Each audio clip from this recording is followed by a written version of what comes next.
तो चलिए अब खबरों पर विस्तार में बात करते हैं और सबसे पहले कोलकाता में हो रही ममता बनर्जी की महारैली की बात करते हैं, जिसमें विपक्षी दलों के तमाम बड़े नेता इकट्ठे हो गए और सब अपनी बात एक एक करके रख रहे हैं। इन विपक्षी दलों के नेताओं में जो बड़े नाम शामिल हैं वो आपको बता दें। अखिलेश यादव, बीएसपी नेता सतीश मिश्रा, राष्ट्रीय लोकदल नेता जयंत चौधरी, ये सब इसमें शिरकत कर रहे हैं। दिल्ली के मुख्यमंत्री अरविंद केजरीवाल, भारत के पूर्व प्रधानमंत्री एचडी देवेगौड़ा, इसके अलावा बीजेपी के ही पूर्व नेता और पूर्व बीजेपी सरकार में मंत्री यशवंत सिन्हा और अरुण शौरी भी इसमें शिरकत कर रहे हैं। बहुत जबरदस्त भीड़ दिखाई दे रही है। दक्षिण से डीएमके के नेता स्टालिन मंच पर मौजूद हैं विपक्ष के। ममता बनर्जी खुद तैयारियों को देख रही हैं, कैसे संचालन हो रहा है रैली का, इसको बहुत पैशनेटली वो देख भी रही हैं, मंच पर भी मौजूद है। तो विपक्ष की महारैली इस वक्त कोलकाता में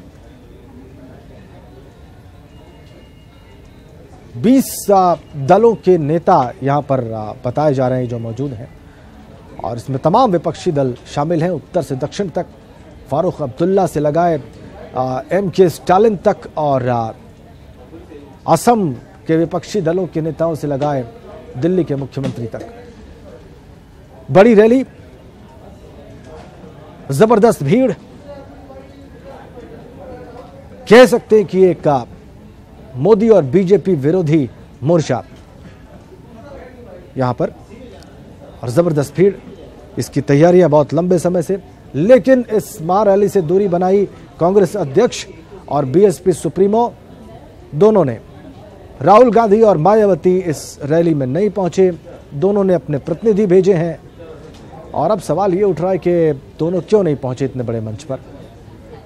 कई राजनीतिक विशेषज्ञों का मानना यह है कि दोनों ही अपने आप में प्रधानमंत्री पद के दावेदार और संभवतः ये बात उनके ज़हन में, इसी वजह से उन्होंने मंच साझा करना उचित नहीं समझा दूसरे दावेदारों के साथ। ये भी एक नैरेटिव है उनके उपस्थित ना होने पर, जो अलग अलग किस्म की मीमांसा सामने आ रही है, उसमें से एक बड़ी मीमांसा ये भी। तो इस वक्त महारैली में ममता बनर्जी के हाथ में ही माइक है और तमाम नेताओं ने एक दूसरे का हाथ पकड़कर एकता का प्रदर्शन किया है। आपकी स्क्रीन पर यह दृश्य, हो सकता है कि भविष्य में इस दृश्य के बहुत मतलब हो जाएं।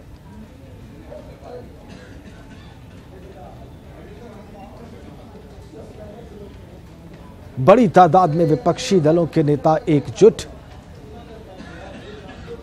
और अब मंच पर पहुंच रहे हैं।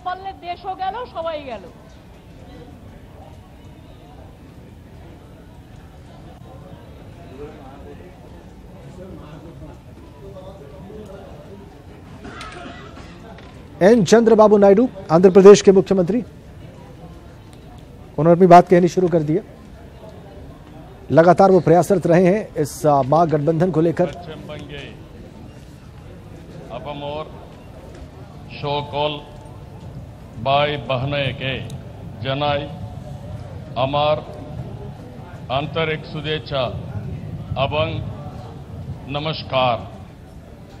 आज अन्य लोगों के साथ साथ सबसे ज्यादा इस देश के किसान, मजदूर, मेहनतकश, दलित व गरीब और ओबीसी के लोग सबसे ज्यादा परेशान हैं। अल्पसंख्यक के लोग तो बहुत ही ज्यादा अत्यंत परेशान हैं और इसीलिए ऐसी सरकार को अब उखाड़ फेंकना जरूरी है, जिसकी शुरुआत दिनांक 12 जनवरी को लखनऊ में बहुजन समाज पार्टी की राष्ट्रीय अध्यक्ष सुश्री बहन मायावती जी और समाजवादी पार्टी के राष्ट्रीय अध्यक्ष श्री अखिलेश यादव जी, उत्तर प्रदेश के पूर्व मुख्यमंत्री ने एक साथ बैठकर एक प्रेस कॉन्फ्रेंस कर आपस में गठबंधन करते हुए इसकी शुरुआत कर दी।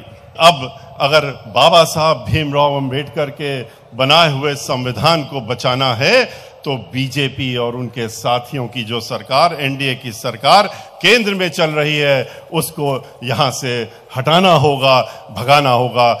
मैं मोदी जी को कहना चाहता हूं, ज्यादा नहीं लगता, अगर आपका दिल है तो देश की जनता आवाम के आगे खड़ा होकर कह दीजिए, माफी मांग लीजिए कि नोटबंदी गलत फैसला था। ये होता है बड़ा दिल। ये कह दीजिए जीएसटी के लिए देश तैयार नहीं था। ये कह दीजिए फसल बीमा योजना में किसानों के अत्याचार हो रहा है, लूट हो रही है, मैं नहीं कर पाया जो करना चाहता था। शायद देश की जनता के दिल में नरमाई आ जाए, लेकिन हम लोग जानते हैं मोदी जी करने वाले नहीं है, माफी मांगने वाले नहीं है, गलती को मानने वाले नहीं है।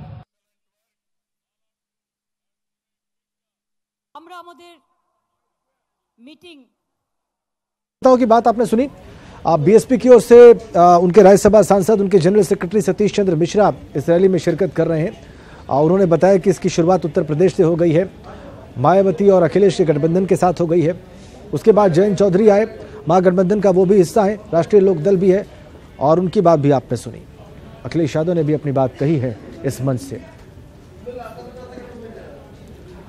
तो तमाम दिग्गज, विपक्ष के तमाम दिग्गज इस मंच पर मौजूद। विपक्षी एकता का प्रदर्शन यहां पर, इसको लीड कर रही हैं ममता बनर्जी, पश्चिम बंगाल की मुख्यमंत्री।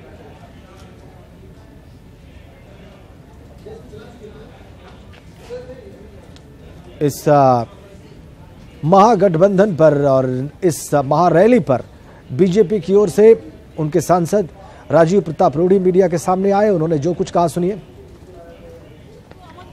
ये मंच स्वार्थ का मंच है।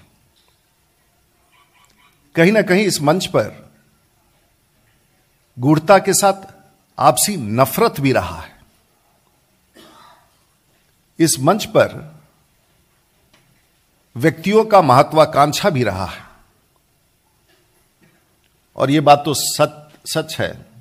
और आप सब लिखते रहे, देश भर के पत्रकार लिखते रहे हैं, जनता ने देखा है, विभिन्न विधानसभाओं में देखा है। यह मंच विरोधाभास का है। It's a stage of contradictions. एक बड़ा सवाल जो इस देश के लोग जानना चाहेंगे, इस मंच पर जो नेता यहां उपस्थित हैं, इसमें कौन कौन से लोग भविष्य के प्रधानमंत्री हैं, वो तो थोड़ा पता चल जाए तो शायद जो विपक्ष की तरफ राजनीति करना चाहते हैं वो उनको सहूलियत होगी। हम बार बार ये कह रहे हैं कि भाई इस 55-50 चेहरे जो वहां दिख रहे हैं और जो एक दूसरे को विभिन्न स्थानों पर देखना नहीं चाहते हैं, इनका नेता कौन है? राजीव प्रताप रूडी का जवाब आपने सुन लिया। बहुत महत्वपूर्ण है ये देख लेना, सुन लेना कि समाजवादी पार्टी के राष्ट्रीय अध्यक्ष अखिलेश यादव ने इस मंच से क्या कहा। वो लोग कहते हैं कि इतने लोग हैं इनके पास, इतने मुख्यमंत्री प्रधानमंत्री के दावेदार हैं। कभी कभी हमें चिढ़ाने के लिए ये भी कहते हैं इनके पास दूल्हे बहुत हैं, कौन बनेगा?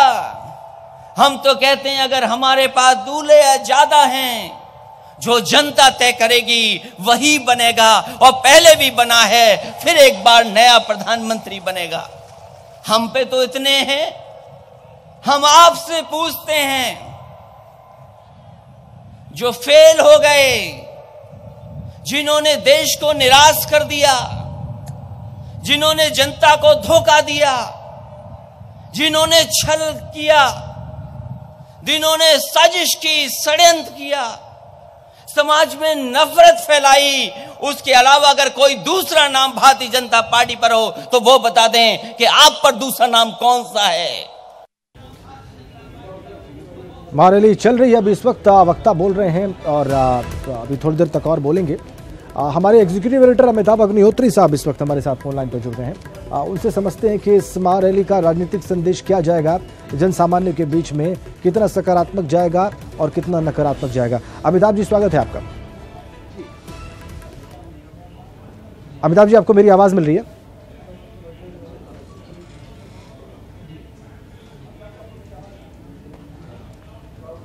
अमिताभ जी, ये जानना चाहेंगे कि इस जो ये जमावड़ा दिखाई दे रहा है विपक्षी दलों के नेताओं का और इनकी बातों का, इसका राजनीतिक संदेश जनता के बीच में क्या जाएगा? देखिए, राजनीतिक संदेश जब भी कोई बड़ा जमावड़ा होता है तो उसका एक राजनीतिक संदेश होता ही है, और जो सामान्य मतदाता है वो उससे प्रभावित भी होता है। बहुत सारे लोगों को एक साथ देखता है और उसमें कई नामचीन चेहरे अगर हैं तो फिर स्वाभाविक है उसका एक असर पड़ता है। और दूसरा क्या है कि जो मेरा अपना अनुभव ये कहता है राजन जी कि जो वोट का अंक गणित है वो इस तरह के प्रयोगों से बदलता है। बिहार में आपने देखा होगा जब लालू यादव की पार्टी, नीतीश कुमार की पार्टी और कांग्रेस सब मिले जी, तो उसने बिहार के राजनीतिक मंच के पूरे समाजशास्त्र को बदल दिया, है ना। बाद में क्या हुआ अलग बात है, नीतीश जी अलग चले गए, भाजपा के साथ चले गए, अलग विषय है, लेकिन उस वक्त बदल दिया था। तो इस ढंग का जो प्रयोग है वो कम से कम जनता को ये जरूर ये लोग बताने की कोशिश कर रहे हैं कि भाई हमारे पास भी बड़ा मंच है, हम भी गंभीर प्रत्याशी हैं, हमको भी उतनी ही गंभीरता से लीजिए। हमारे पास देश भर से अलग अलग देश के अलग अलग हिस्सों से रिप्रेजेंटेशन करने वाले, प्रतिनिधित्व करने वाले राजनेता और दल हैं मौजूद। आज देखिए, अगर मायावती जी और सोनिया जी की उपस्थिति को छोड़ दें राहुल जी की, तो लगभग समूचा विपक्ष है मंच पर। जी जी। कुमारस्वामी के शपथ ग्रहण में जो मंच बना था उसमें बस यही 3 लोग अतिरिक्त थे बड़े चेहरों में, जी जी, मायावती जी, सोनिया जी और राहुल जी, जो यहाँ नहीं है। ये होते तो शायद इसकी गंभीरता और ज्यादा बढ़ जाती, लेकिन फिर भी अलग अलग प्रदेशों से जो छत्रप हैं, जिनकी अपने प्रदेशों में एक हैसियत है, एक स्थिति है, वो लोग वहां पर मौजूद हैं। तो उस दृष्टि से अगर हम देखेंगे तो हम कहेंगे ममता बनर्जी संदेश देने में सफल रही हैं। सर, एक बात लगातार उठ रही है कि बार बार इंदिरा गांधी का उदाहरण दिया जा रहा है कि ऐसे ही सारा विपक्ष उनके खिलाफ एकजुट हुआ था और इससे वो और मजबूत हो गई थी। तो कहीं ये मोदी वर्सेस ऑल का जो कॉन्सेप्ट है या यहाँ पे रखा जा रहा है, सोचा जा रहा है, वो मोदी को ही मजबूत ना करे, ये एक नैरेटिव है। राजेंद्र जी, मैं इस नैरेटिव से सहमत नहीं।